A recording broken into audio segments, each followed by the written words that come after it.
Je vous salue tous au nom de Jésus, bien-aimé dans le Seigneur. Que le Tout-Puissant Dieu vous bénisse. Je vais vous partager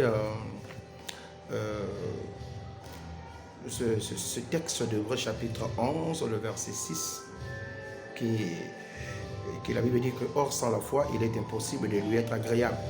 Car il faut que celui qui s'approche de Dieu croit que Dieu existe et il est le rémunérateur de ceux qui le cherchent. La foi, hors sans la foi, et par là que nous comprenons que la foi est tellement importante. La foi, c'est la clé de toutes choses. Un enfant de Dieu qui est né de nouveau est obligé à avoir la foi, de posséder la foi, d'utiliser la foi. Voyez-vous, la foi, c'est une force. La foi, c'est pour nous quelque chose de très capital. Par ce passage, je vais faire sortir trois choses.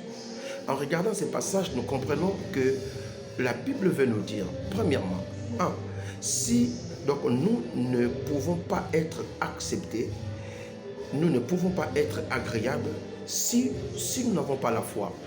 Donc pour être agréable devant Dieu, nous devons posséder la foi. Oui, pour être acceptés devant le Seigneur, nous devons posséder la foi. Car sans la foi, c'est impossible. Deuxième chose, la foi, c'est l'élément primordial pour un enfant de Dieu. C'est la clé que nous avons besoin pour que l'impossible tombe.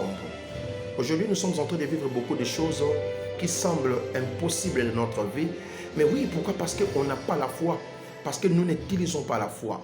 La foi, c'est la clé. C'est à partir de la foi que l'impossible tombe. Oui, car sans la foi, il est impossible de lui être agréable. Donc, si nous avons la foi, l'impossible va tomber. La présence de la foi dans notre vie chrétienne fera que l'impossible tombe. Et la troisième des choses que nous pouvons relever ici, nous pouvons dire qu'on ne peut pas s'approcher de Dieu sans avoir la foi. Oui, si nous approchons de Dieu, nous devons avoir la foi. Nous approchons de Dieu de la prière. Nous approchons de Dieu pendant que nous venons à l'église. Oui, quand nous venons à l'église, nous devons accompagner avec la foi. Quand nous prions, nous devons avoir la foi en nous.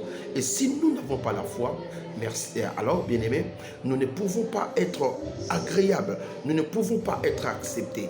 Voyez-vous, et la quatrième des choses que je peux ajouter ici, selon Hébreux chapitre 11, verset 6, nous pouvons dire que lorsque, n'est-ce pas, on cherche l'Éternel en appliquant la foi, lorsqu'on cherche l'Éternel en appliquant la foi, le résultat serait quoi? La rémunération. Le résultat, c'est nous serons payés. Voyez-vous, lorsque nous prions avec foi, lorsque nous venons à l'église avec la foi, lorsque nous sommes accompagnés avec la foi, le résultat c'est quoi? C'est la solution à tous nos problèmes. Oui, beaucoup d'entre nous, nous venons à l'église mais on n'a pas la foi. Et beaucoup ont perdu même la foi. Beaucoup ont abandonné la foi. Lorsque nous avons la foi, lorsque nous cherchons le Seigneur avec la foi, oui, le résultat, Dieu va nous rémunérer, Dieu va nous payer. Que le Seigneur vous bénisse au nom de Jésus-Christ. Amen.